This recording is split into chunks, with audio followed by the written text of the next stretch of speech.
సుమన్ టీవీలో మీ business promotions కోసం ఈ కింది నెంబర్ను సంప్రదించగలరు.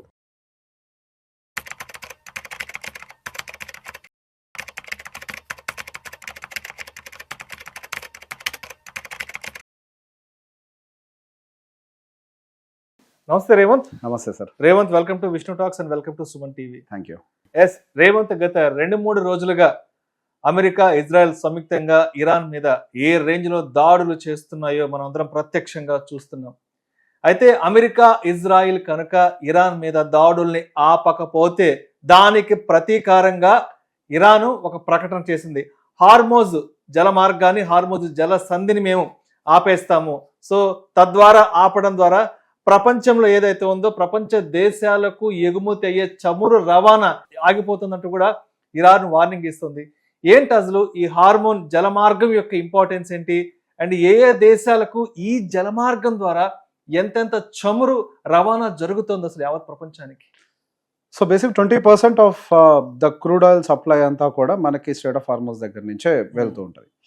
ఇప్పుడు పర్టికులర్గా చైనా అండ్ ఇండియా ఇవన్నీ కూడా డెఫినెట్గా ఎక్కువగా ఇంపాక్ట్ అయ్యే అవకాశాలు ఉంటాయి. రీసెంట్గా మనకి రష్యా తోటి క్రూడ్ ఆయిల్ డీల్ క్యాన్సిల్ చేసుకోమని, అది పూర్తిగా ఆపేయమను ఏదైతే మనకు అది నేపథ్యం జరుగుతుందో అది కొంత మనకి ఇంపాక్ట్ చేసే అవకాశం ఉంది. బికాస్ మనకి దాదాపు 40% of the crude oil imports అన్ని కూడా మనకి ఆ ప్యాసేజ్ నుంచే రావాలి. సో బేసిక్ ఇప్పుడు రీసెంట్గా ఏం జరుగుతుంది, క్రూడ్ ఆయిల్ సప్లై ఆగిపోతుంది, ఇంకా మన దగ్గర అసలు క్రూడ్ ఆయిల్ అనేది ఉండదు, పెట్రోల్ డీజిల్ దొరకవు అని చెప్పేసరికి అందరు పొలమని చెప్పేసి పెట్రోల్ బంకుల చుట్టూ బారులు తీరుతారు. అవును, చూస్తున్నాం నిన్నటి నుంచి కొన్ని వీడియోస్. చాలా మంది పెట్రోల్ బంకుల చుట్టూ క్యాన్లు, బకెట్లు పట్టుకొని తిరుగుతున్నారు. అవును. సో బేసిక్ దీన్ని అతంటారు. ఫస్ట్ మనం కొన్ని లెక్కలను అర్థం చేసుకునే ప్రయత్నం చేద్దాం. ఇప్పుడు మేజర్గా అసలు క్రూడ్ ఆయిల్ సప్లై ఆగిపోతే చైనాకి పెద్ద దెబ్బ. Because Iran related crude oil is under sanctions. ఎవరు కొనరు. 85% of the Iran crude oil కొనేది ఓన్లీ చైనా ఎక్కువగా కొంటూ ఉంటుంది. సో వాళ్ళకి కొంత ఇంపాక్ట్ అయ్యే అవకాశం, చైనా, దక్షిణ కొరియా, జపాన్ వాళ్ళు కొద్దిగా కొంటూ ఉంటారు. సో బేసిక్గా మనకి పెద్ద స్థాయిలో ఇంపాక్ట్ ఉంటుంది అని అంటే ఫస్ట్ అసలు మన ఇండియాకి సంబంధించిన క్రూడ్ ఆయిల్ క్యాలిక్యులేషన్స్ మనం అర్థం చేసుకోవాలి. పర్ డే ఇండియాకి రిక్వైర్మెంట్ ఉన్నటువంటి crude oil 5 million barrels per day. 5 million barrels per day భారతదేశానికి. That includes petroleum product exports. అందులో మనకి దాదాపుగా 1.3 million barrels per day export చేస్తాం. మనం క్రూడ్ ఆయిల్ ఇంపోర్ట్ చేసుకుంటున్నాం. క్రూడ్ ఆయిల్ ఇంపోర్ట్ చేసుకునేది కేవలం మన భారతదేశంలో కన్స్యూమ్ చేయడానికి మాత్రమే కాదు. మన దగ్గర ఆయిల్ రిఫైనరీస్ ఉన్నాయి. మనం క్రూడ్ ఆయిల్ ఇంపోర్ట్ చేసి ఇక్కడ ఆయిల్ని రిఫైన్ చేసి పెట్రోల్, డీజిల్, ఏవియేషన్ పెట్రోల్ వీటన్నిటిని కూడా మనం ఎక్స్పోర్ట్ చేస్తాం మళ్ళీ. సో దాదాపుగా దాని యొక్క వాల్యూమే 1.3 million barrels per day. ఇప్పుడు ఒక కేసుని ఎగ్జాంపుల్గా తీసుకుందాం. కన్సిడర్ ప్రపంచం అంతా క్రూడ్ ఆయిల్ బంద్ అయిపోయింది. అసలు మనకి అమెరికా నుంచి క్రూడ్ ఆయిల్ రావట్లేదు, మనకి రష్యా నుంచి క్రూడ్ ఆయిల్ రావట్లేదు, అసలు మనకి ఇంకా అసలు క్రూడ్ ఆయిల్ సప్లై లేదు అని అనుకుందాం. ఇది ప్రాక్టికల్గా ఇప్పుడైతే పాసిబుల్ కాదు. అమెరికా మనకి సప్లై చేస్తుంది, కొద్దిగా రష్యా దగ్గర నుంచి మనం తీసుకోవచ్చు. బట్ బేస్ కేసు ఏదైతే మనం కంగారు పడుతున్నాం ఏదో జరిగిపోతుంది అని, ఇప్పుడు గవర్నమెంట్స్ దీనికి ఎట్లా ప్రిపేర్డ్గా ఉంటాయనేది అసలు లెక్కల్లో మనం అర్థం చేసుకునే ప్రయత్నం చేద్దాం. గవర్నమెంట్ దగ్గర కానీ ఆయిల్ రిఫైనరీస్ దగ్గర కానీ దాదాపుగా మనకి 74 days కి సరిపడా క్రూడ్ ఆయిల్ సప్లై ఎప్పుడు రెడీగా ఉంటుంది. ఆల్మోస్ట్ 74 days కి. ఓకే. సో బేసిక్ ఇక్కడ ఏమవుతుంది, గవర్నమెంట్ నెక్స్ట్ ఏం చేస్తుంది, ఎక్స్పోర్ట్స్ మీద కొంత శాంక్షన్ విధిస్తుంది.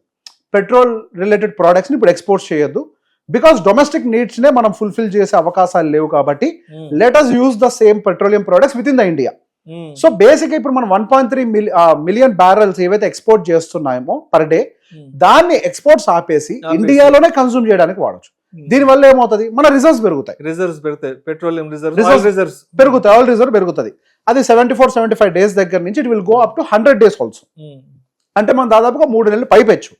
ఇది మనం ఏ కేసులో మాట్లాడుతున్నాం, జీరో మనం ఇంపోర్ట్ చేస్తున్నాము అన్న కేసులో. మనం నిజంగానే జీరో మనం ఇంపోర్ట్ చేస్తున్నామా అని అంటే అది కేసు కాదు. We're still importing some petroleum products, crude oil from Russia, and now America will supply some crude oil and they have Venezuela in their hand.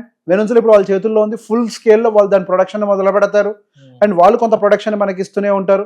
ఇప్పుడు మనకి స్ట్రైట్ అవే ఇంపాక్ట్ జరిగేది 40%. ఈ 40% ఎట్లా భర్తీ చేయాలన్నది మేనేజ్ చేసుకుంటారు. మనకు ఆల్రెడీ 3 months వీఆర్ ప్రిపేర్డ్.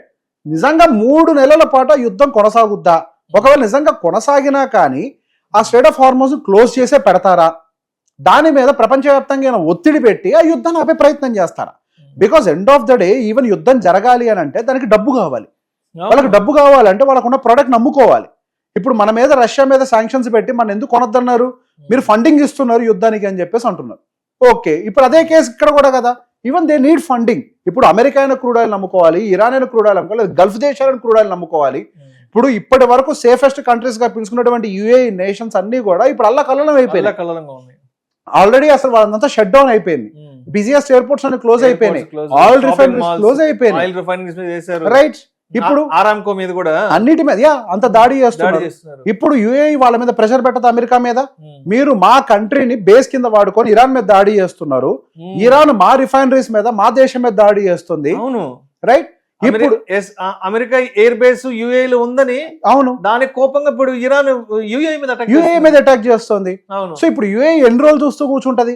ఇప్పుడు వాళ్ళ బిజినెస్ ఆగిపోయిందా? ఇప్పుడు వాళ్ళకున్న వ్యాపారం ఏంటి? ఆయిల్ రిఫైనరీ, టూరిజం రెండు బంద్ అయిపోయినాయా? రియల్ ఎస్టేట్ బంద్ అయిపోయిందా? దీని దెబ్బకి రియల్ ఎస్టేట్ వాళ్ళకి ఎంత ఇంపాక్ట్ అవుతుంది?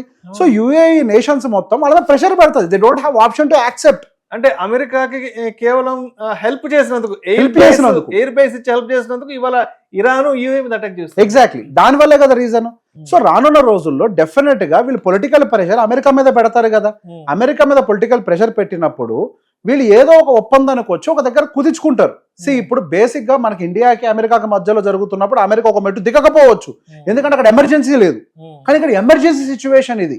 చాలా దేశాలు, దేశ ప్రజలు అందరూ సఫర్ అవుతూ ఉంటారు. అక్కడ వాణిజ్యం అంతా బంద్ అయిపోయింది, టూరిజం బంద్ అయిపోయింది, అన్ని బంద్ అయిపోయింది. చాలా మంది భారతీయులు అక్కడికి విజిటర్స్ గా వెళ్ళిన వాళ్ళు తిరిగి రాలేకపోతున్నారు. ఎయిర్పోర్ట్ లో తిండి తిప్పలు లేకుండా, కనీసం వాష్రూమ్ కి వెళ్ళే దిక్కు లేకుండా అక్కడే పడి ఉన్నారు. అక్కడ చాలా మంది సఫర్ అవుతున్నారు. ఇక్కడ కేవలం దుబాయ్ లో ఇరుక్కుపోయిన వాళ్లే కాదు, ఇప్పుడు దుబాయ్ అనే ఒక ప్లేస్ ఏదైతే యుఏఈ ప్లేస్ ఏదైతే ఉందో, వరల్డ్ లో ఫ్లైట్స్ అన్నిటికీ కూడా కనెక్టివిటీ, అక్కడ ఫ్లైట్ ఎక్స్చేంజ్ జరుగుతుంది. దాని వల్ల వేరే దేశాల్లో ఉన్న వాళ్ళ ట్రావెల్స్ కూడా రద్దయిపోయినాయి. సో ప్రపంచ వ్యాప్తంగా కేవలం ఒక క్రూడ్ ఆయిల్ కాదు, ఎంటైర్ ట్రాన్స్పోర్ట్ సిస్టమే డిస్టర్బ్ అయిపోయింది యుఏఈ డిస్టర్బ్ చేయడం వల్ల. UAE such a strategical place which controls everything. ప్రపంచంలో ఏ దేశానికి విమానం వెళ్ళాలన్నా, లేదంటే బయట దేశాల నుంచి భారతదేశానికి విమానం రావాలన్నా యుఏఈలో కనెక్టివిటీ, ఒక stopping. Exactly, UAE is connectivity. ఇప్పుడు ఓవరాల్ కనెక్టివిటీ డిస్టర్బ్ అయిపోయింది. బేసిక్ ఇప్పుడు రానున్న రోజులు ఏం జరుగుద్ది? పొలిటికల్ ప్రెషర్ బిల్డ్ అవుతుంది అమెరికా మీద. మీరు ఒక మెట్టు దిగాల్సిందే, వాళ్ళకి ఆప్షన్ లేదు. ఇరాన్ తగ్గాల్సిన అవసరం లేదు, వాళ్ళకి ఆల్రెడీ డ్యామేజ్ జరిగింది. ఆల్రెడీ కోల్పోయినోడికి ఇంకేముంది కోల్పోవడానికి? వాడు కోల్పోవడానికి ఇంకేం మిగలలేదు. ఇప్పుడు కొద్ది ఒక మెట్టు దిగాల్సింది ఎవరు? అమెరికా చేత ఖచ్చితంగా పొలిటికల్ ప్రెషర్ పెట్టి ఒక మెట్టు దింపే ప్రయత్నం ఖచ్చితంగా చేస్తారు. యుఏఈని ఎక్కువ రోజులు షట్ డౌన్ చేసి ఉంచలేరు. యుఏఈ షట్ డౌన్ చేసి ఉంచడం వల్ల అది ప్రపంచానికే నష్టం. కాబట్టి అట్లీస్ట్ ఆ స్ట్రేట్ ఆఫ్ హార్మోస్ విషయంలో కానీ ఏదో ఒక డీల్ ని కుదిరించుకునే ప్రయత్నం చేస్తారు. సో యాజ్ ఆఫ్ నౌ మనం ఏదైతే భయపడిపోయే స్థాయిలో ఉందో అది కండిషన్ కాదు. ఇప్పుడు ఈ ప్రాబ్లం ఏంటి అంటే demand and supply miss match జరుగుతోంది. ఏదైతే యాక్చువల్ డిమాండ్ ఉందో, మనకు 20% of the crude oil supply అనేది మనకు ఆ పర్టికులర్ రూట్ నుంచి ట్రాన్స్పోర్ట్ అవుతుంది. సో ప్రపంచంలో 20% డిమాండ్ అనేది ఇబ్బంది పడుతుంది. కాబట్టి మనం ఈ విషయాలను చూస్తున్నాం. రేవంత్, ఇంకొక విషయం స్పష్టంగా చెప్పండి. ఇప్పుడు హార్ముజ్ జల మార్గాన్ని మేము మూసేస్తామంటూ ఇరాన్ అయితే గట్టిగా చెప్తుంది. అంటే ఇప్పుడు ఈ చమురుకి సంబంధించిన సప్లై చైన్ కి కొంత డిస్టర్బెన్స్ అయితే మన భారతదేశం ఎన్ని రోజుల వరకు దాన్ని మేనేజ్ చేయగలదు? అంటే మన భారతదేశంలో చమురుని, అంటే ఈ చమురు నిల్వల్ని ప్రజలకు అందించడానికి ఎన్ని డేస్ వరకు మన దేశం మేనేజ్ చేయగలదు? మన భారతదేశం దగ్గర ఎప్పుడు కూడా ఇందాక నేను చెప్పినట్టుగా 74 days వరకు కూడా మన దగ్గర రిజర్వ్స్ ఉంటాయి. Okay, 5 million barrels per day మనం consumption plus exports included, domestic consumption plus exports మనం వాడుతూ ఉంటాం. We import crude oil, we refine it and we export the final product to the nations. Even Ukraine కూడా మనమే supply చేస్తూ ఉంటాం. కొంత భాగం ఆఫ్రికా ఇట్లాంటి దేశాలన్నిటికీ కూడా మనం సప్లై చేస్తూ ఉంటాం. సో ఎక్స్పోర్ట్స్ ని కూడా మైనస్ చేసేస్తే, అంటే ఎక్స్పోర్ట్స్ ఆల్రెడీ ఇండియాలో డొమెస్టిక్ నీడ్స్ ఎక్కువగా ఉన్నప్పుడు ఎక్స్పోర్ట్స్ ని తగ్గించేసి డొమెస్టిక్ గానే వాడతారు వాటిని. సో ఎక్స్పోర్ట్స్ ని ఆపేసి మళ్ళీ డొమెస్టిక్ గా పెట్టుకుంటే 100 days వరకు మన దగ్గర కావాల్సినటువంటి క్రూడ్ ఆయిల్ సప్లై రెడీగా ఉంది. Okay, up to 100 days. ఏది ఇప్పటికిప్పుడు 100% మనం క్లోజ్ చేసిన సప్లై చైన్ కి డిస్టర్బెన్స్ అయితే కంప్లీట్ సప్లై చైన్, ఇప్పుడు మన 40% సప్లై చైన్ ఒకటే డిస్టర్బ్ అయింది మనకి. 100% సప్లై చైన్ ఆగిపోయినా వీఆర్ ప్రిపేర్డ్ ఫర్ 100 days. 100%.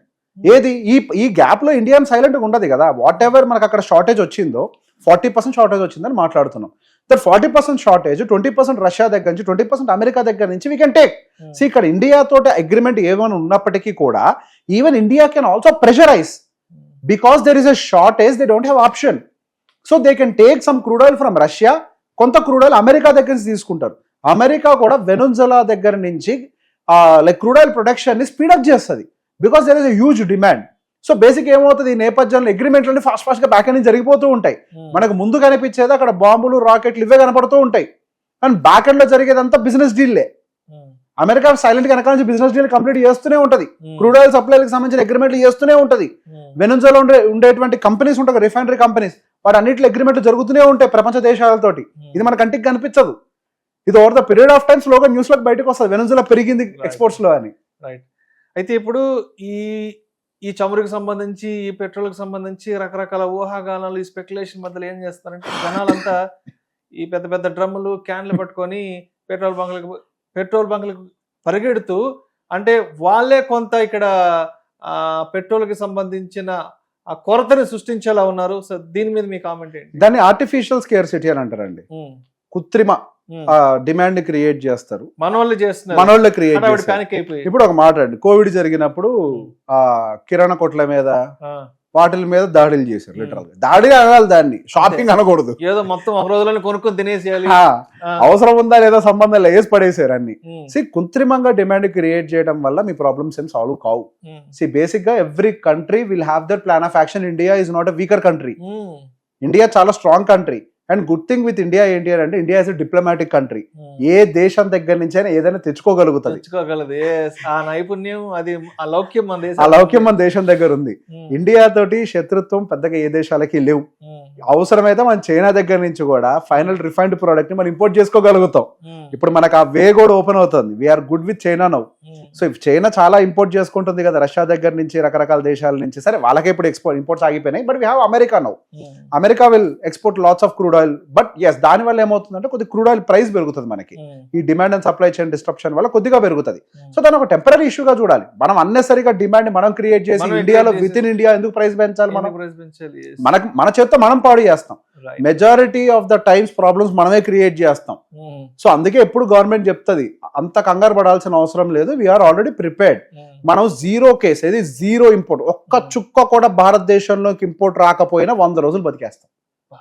కానీ మనకు ఆ కండిషన్ లేదు కదా. Still we have 60% active imports, and for that 40% government will find its way. ఏమవుతుంది, ఒక 20% అమెరికా దగ్గర తీసుకున్నా ఎక్స్పోర్ట్స్ ఆపేసిన వీ కెన్ సర్వైవ్. మనం ఎక్స్పోర్ట్స్ ఆపేస్తే చాలు కదా. Right now what we are doing 20 to 25% we are exporting. ఆ 20 to 25% ఎక్స్పోర్ట్స్ ఆపేస్తే సరిపోతుంది కదా for the time being. Exports ఆపేసి 20% డిమాండ్ ఏదైతే మనకు ఉందో అంతే. There is a solution. ఇక్కడ భయపడేదంతా ఏం లేదు, ఖర్చు పెరుగుద్ది అంతే, అదొక్కటే తేడా. మొత్తానికి ఇప్పుడు అక్కడ హార్మోజ్ జలమార్గాన్ని మూసేసినా కూడా చమురు నిల్వలకి ఇండియాకైతే లేదు ప్రాబ్లం, మనకైతే ఎలాంటి ఇబ్బంది లేదు, మనకైతే మునిగిపోయేది ఏమీ లేదు, ఇండియాకైతే లేదు. Right. Thank you so much Revanth. Most welcome అండి.